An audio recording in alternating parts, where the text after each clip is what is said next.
Hello everyone. So the project here is Smart Hospital Management with Workflow Optimization and Healthcare Monitoring. So when we talk about a hospital, it is one of the largest industry with a number of modules and departments, which involves a large number of people such as doctors, nurses, admins, healthcare workers. When the scope of the industry is so large, obviously the solution proposed also has to be large one. So we have built a system with different modules attempting to address all the major issues a hospital faces. So yeah, let's look into it.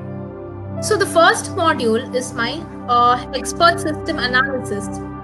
What an expert system analysis does is usually what happens when you come to a hospital, when a patient goes to a hospital, the doctor and the nurses come and examine him, gets the symptoms, and then they take the clinical decision and then they diagnose him. So why do that? Why don't we simplify this further so that our expert system does the job of the doctors and makes the disease prediction on behalf of them? So here I have uploaded my training and testing data set. So here I've given almost about 2000 tuple of symptoms. Based on the symptoms, my expert system is going to make a prediction. So I've uploaded my training set and the testing data set. And in my training data set, I have a lot of symptoms, almost 1000 symptoms, which I've given to the expert system. So based on the symptoms, it pre-processes the data, removes all the missing value, and it generates the appropriate diseases for the symptoms. So these are the diseases that my expert system is going to predict, and it normalizes the values and it shows them in form of a bar graph. Okay. So this chart represents the data in 1000 people, and in that 1000 people, how many have these symptoms? Like the blue the blue chart represents the negative value, and the orange one represents the positive value. So the orange chart represents that these many people are facing those diseases. Okay. Now let me, I've used gradient boosting algorithm for the prediction purpose, and gradient boosting algorithm, what it does is it takes in a loss function. It can be a differential loss function, a square loss function, and based on that it trains a sample data set and makes the prediction. Now I'm cross correlating all the symptoms. So let's see here.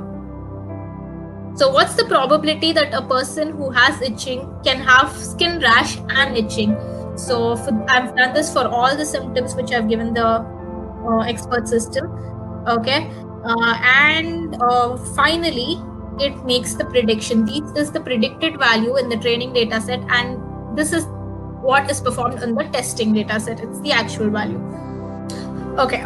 Now we'll see the final prediction. So I give my name or my age, and then the expert system asks us to select from the list of symptoms. So here are my symptoms. So I just end up giving blackheads and scarring. I just give the number 125. And the name of the infection is acne, and confidence score for this is 100%. So that's it on expert system. So once this is done, the next module is workflow optimization. So we do this to optimize the efficiency of doctors while dealing with the patients, and the patients while dealing with the doctors. As the number of doctors are decreasing and the patients are increasing, we need an optimized method to manage them. So hence we created a web portals for both doctors and patients. So using PHP and MySQL. So let's see how it works. So I'll just start the Apache MySQL. Okay, now I'll open the MySQL admin page. So PHP admin dash.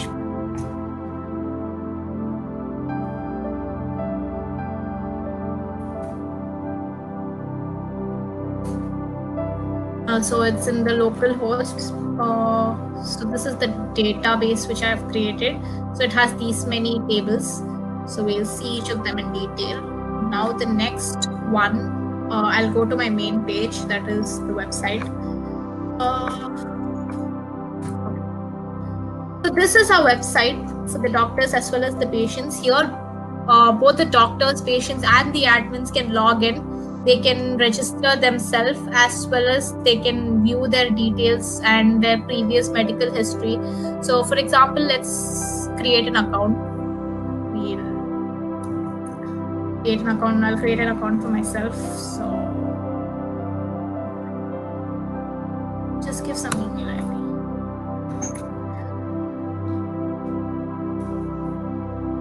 I'll just give some email ID and then the password, which should be 6-letter one.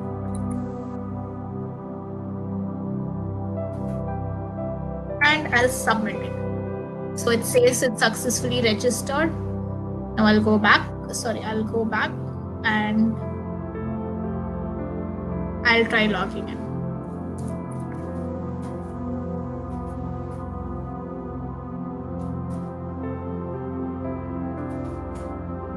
Okay, so this is my profile, and here I can update my profile. Like if I want to change my details, I can do that. I can book the appointment, like view it. Used to view my previous appointment. Since we don't have any, it doesn't display anything. So let's book an appointment with a doctor. Okay, so I'll select a dermatologist, a Dr. Anuj Kumar. He's the only doctor who is present in the database for dermatologists, so we'll select him. See, for other genre, you have plenty other doctors, but for dermatologists, it's only Anuj Kumar, so we don't have a choice. So the date, let's assume it's 24th, 6 p.m. He's available. Okay, submit. So it says the appointment is successfully booked. Now we'll go check the database. So appointment, my name. Yes, the dermatologist, it's updated on 24th as we booked. Okay, next we can go and we can check in Anuj Kumar's profile whether his appointment history is updated. So we'll do that.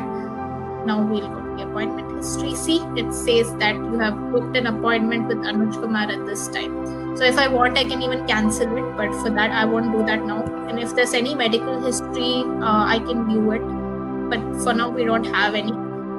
So I'll log out and then we'll go to the doctor's login. So we booked appointment with Anuj Kumar. Let's see what his portal says. Okay. So Anuj Kumar, if you don't know the mail ID, we can even go and refer to the database. So that's Anuj Kumar. This is Anuj Kumar's email ID. And there are two Anuj Kumars. Okay, so copied that, I've pasted here, so I'll log in. Okay, so this is his profile. He can even update his profile at the same time. He can view his appointment history. So yeah, now the appointment history, yeah, it's updated. So we've booked appointment at this time. So it's active. If Anuj Kumar wants, he can go ahead with it. If he is not available, he can cancel appointment. And this will be updated into the portal. So we can check it. So the appointment, he has cancelled it. And it is deleted. So doctor has cancelled it, so it's deleted.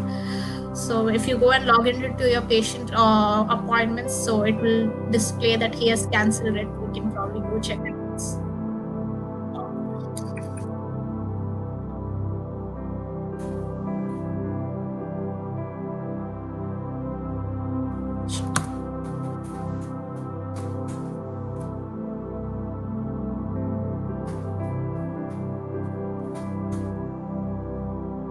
So the appointment history is cancelled by the doctor. So status is displayed. So we'll just log out, and finally the admin. The admin is responsible for everything that happens in the hospital. So I already have an admin account. I go inside and I can monitor my doctors. I can see my doctor specialization, like for example, the gynecologists, the general physicians, and the oncologists which are present in my hospital. If I want, I can add some other doctors. Like, okay, so I'll add a doctor cardiologist. So when I submit it, it gets added successfully. So yeah. Okay, now the admin can monitor my users. So these are the users who use this website, and the number of patients, the appointment histories.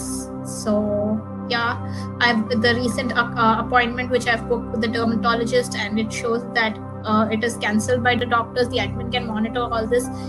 He can view the queries, like in case the anyone submits any queries, he can view it. Both the read and unread queries are displayed separately, and the doctor session logs, what time the doctor logs into the website and what time the user logs into the website, all are displayed, and this can be handled by the patient. And so he can search for any patient by his name. So for example, John is a patient in my database, so I search for him and it's successfully displayed along with his contact number. So yeah, so that's it about the admin, the doctor and the patient. So this is my workflow optimization portal, which we have built using PHP and MySQL. So we've already discussed the other modules. So this module is smart healthcare using IoT. So basically, in today's scenario, with the break of epidemics like COVID, the doctors fear to treat the patients because they fear the risk of contagion, which is not wrong. But why don't we develop something to limit their contact? We can't replace doctors, but we can always try to help them. So instead of the nurses or the doctors monitoring the patient vitals, why don't we develop a hardware kit which in turn allows or enables the patient itself to do his testing on his own. At the same time, the doctor can monitor the data without actually being there, using just a mobile phone or a web interface. So let's see how it works. So basically, healthcare using IoT, what it does is it provides real-time information about the patient anywhere to any healthcare professional. At the same time, if there's any discrepancy in his readings, the doctor and the patient will be notified, so immediate actions can be taken. So a lot of people, an estimated 2.4 billion people die every year due to poor healthcare. So why don't we build something to avoid that? Okay, so let's see how first. Let's connect this to the power supply. As we know, the power supplies in our homes or anywhere gives AC current, so we don't need that for our kit. We have to use a transformer which converts your AC voltage into your DC. So now the transformer, because any high voltage might damage any or sudden fluctuation of current might damage your sensors, which is highly risky. So we've used a transformer which step downs the current and converts it into DC, and a capacitor to provide the required voltage to all the sensors. So basically, in my setup, I've used three main sensors. You can use anything according to your requirement. So I've used a temperature sensor, a heartbeat sensor, and the respiratory sensor. And you can view the values in the LED display. So I've used a 2x16 LCD display for this. So let's see how this works. So I've given my analog inputs to my analog pins in my Arduino Uno. Now what happens here is I have given the ground connection to the Arduino. So the ground pins are grounded. Now let us see the readings are displayed in the LCD monitor. So I'm just going to refresh it. Okay, I'm just going to refresh this and let's see the working.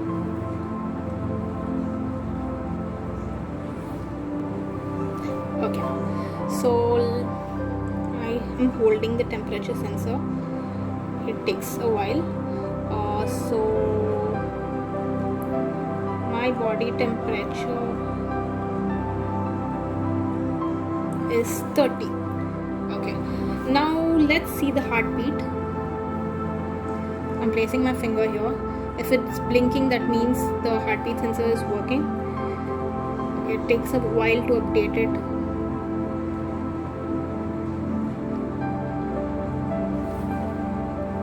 So as you can see, my heartbeat is 67 per minute. It is slow, but it's not in the actual low range, otherwise we would be notified. If this the heartbeat or the temperature or the respiratory sensor value changes, or it falls below the low or the high zone, then the GSM sends a message to your doctors or whoever you want to notify, saying that an abnormal reading has been deducted. So yeah, now let's see the respiratory sensor. So I'm just gonna blow into this.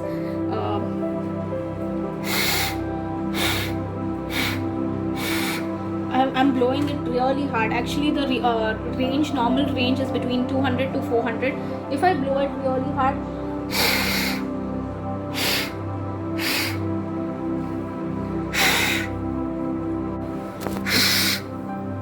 so my respiratory range is 202, which is okay. No, it went back to the old value. I have to keep breathing.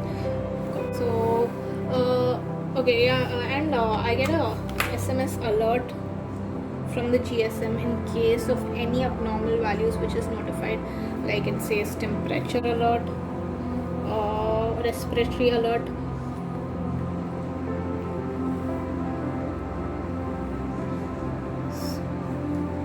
The main advantage of this system is to eliminate the tedious, error-prone process of manual hospital management system, and to like update it in such a way such that the physicians are provided with the real-time data about the patient, and it's easier to make disease prediction. At the same time, it helps all the doctors, nurses and other entities with the required materials and data to help with their clinical decision support process.